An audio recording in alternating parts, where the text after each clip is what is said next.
ભાષા સજ્જતા. બાળ દોસ્તો, તમે અનેક પાઠ, વાર્તાઓ કે લેખો વાંચ્યા હશે. તેમાં તમે જુદા જુદા વાક્યો અને શબ્દો જોયા હશે. અહીં આપણે સાદું વાક્ય, સંયુક્ત વાક્ય તથા મિશ્ર સંકુલ વાક્ય અને સામાસિક શબ્દો વિશે જાણીશું. અહીં પહેલું વાક્ય જુઓ. પહેલું વાક્ય છે, ભારત મારો દેશ છે. આ સાદા વાક્યોનું ઉદાહરણ છે, જેમાં છે એ એક ક્રિયાપદ વપરાયું છે. બાળ દોસ્તો, અહીં ખાસ ધ્યાનમાં રાખો કે સાદા વાક્યમાં હંમેશા ઓછામાં ઓછું એક ક્રિયાપદ કે એક ઉદ્દેશ વિધેય તો હોય જ છે. બાળ દોસ્તો, હવે અહીં આપેલું બીજું વાક્ય જુઓ. બીજું વાક્ય છે, અતિથિ માટે ખુરશીની વ્યવસ્થા રખાઈ છે, પણ તેઓ નીચે બેસવાનો આગ્રહ રાખે છે. આ વાક્ય સંયુક્ત વાક્યનું ઉદાહરણ છે, કેમ કે સંયુક્ત વાક્યો હંમેશા ને, અને, પણ, છતાં, તો પણ, છતાં પણ, તેમ છતાં, કે, અથવા, અથવા તો, કાં તો, એટલે, માટે, તેથી, નહિતર, કેમ કે, કારણ કે વગેરે જેવા સંયોજકોથી બનતા હોય છે. બાળ દોસ્તો, અહીં ખાસ ધ્યાનમાં રાખો કે આ રીતે જોડાયેલા સંયુક્ત વાક્યો પોતે સ્વતંત્ર રીતે ટકી શકે તેવા હોય છે, એટલે કે બંને સમાન રીતે મોભો ધરાવતા હોય છે. વળી એવું પણ બની શકે કે એક વાક્ય બીજા વાક્ય ઉપર આધાર રાખતું ન હોય, તો એ વાક્ય માત્ર સંયોજક વડે જોડાયેલું હોવું જોઈએ. આમ સંયોજકોથી જોડાયેલા વાક્યોને સંયુક્ત વાક્ય તરીકે ઓળખવામાં આવે છે. બાળ દોસ્તો, હવે અહીં આપેલું ત્રીજું વાક્ય જુઓ.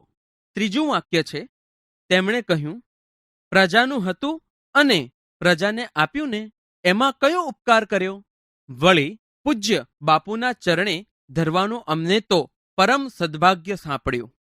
આ વાક્ય મિશ્ર અને સંકુલ વાક્યનું ઉદાહરણ છે, કેમ કે આવા વાક્યો વચ્ચે મુખ્ય અને ગૌણ એમ બે રીતે સંબંધ રહેલો હોય છે.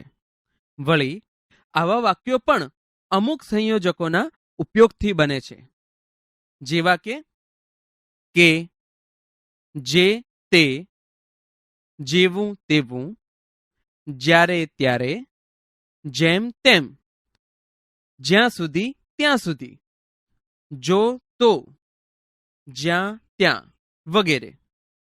ઘણીવાર જે તે જેવા સંયોજકોમાં જે અક્ષરનો લોપ પણ થઈ શકે છે. કેટલીક વાર મુખ્ય વાક્યમાં એ, એવું, એટલું જેવા પદ હોય તો ગૌણ વાક્ય એની સાથે જોડાઈ જાય છે અને એમાં બીજા કોઈ સંયોજકની જરૂર પડતી નથી. જ્યારે સંકુલ વાક્યમાં ગૌણ વાક્ય એ મુખ્ય વાક્યના વિસ્તાર રૂપે કે ક્રિયા વિશેષણ તરીકે અથવા કર્મ કે શરતને સ્થાને આવે છે, એટલે કે મુખ્ય વાક્યને આધાર રાખી એનો વિસ્તાર થાય છે. બાળ દોસ્તો, અહીં ખાસ ધ્યાનમાં રાખો કે એક વાક્યને કેન્દ્રમાં રાખી અન્ય વાક્યો એના વિસ્તરણ રૂપે જોડાયેલા હોય ત્યારે એ સંકુલ વાક્ય કે મિશ્ર વાક્ય ગણાય. બાળ દોસ્તો, હવે આપણે અહીં આપેલા શબ્દો વાંચીએ. શીર છોગું, સ્વાતંત્ર્ય સંગ્રામ, દેશભક્તિ, ખેડૂત પુત્ર, દાંડી યાત્રા.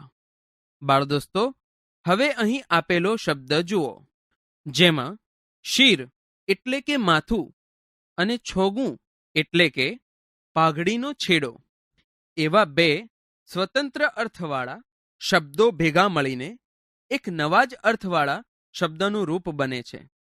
શીર છોગું, જેનો અર્થ થાય છે શીર ઉપર શોભતું છોગું. આવી જ રીતે બાકીના અન્ય શબ્દો વાંચીને સમજો. પણ બાળ દોસ્તો, અહીં ખાસ ધ્યાનમાં રાખો કે બે સ્વતંત્ર અર્થવાળા શબ્દો ભેગા મળીને એક નવા જ અર્થવાળા શબ્દનું રૂપ બને છે અને આ રીતે બનતા શબ્દોને વ્યાકરણની ભાષામાં સામાસિક શબ્દો કહેવાય.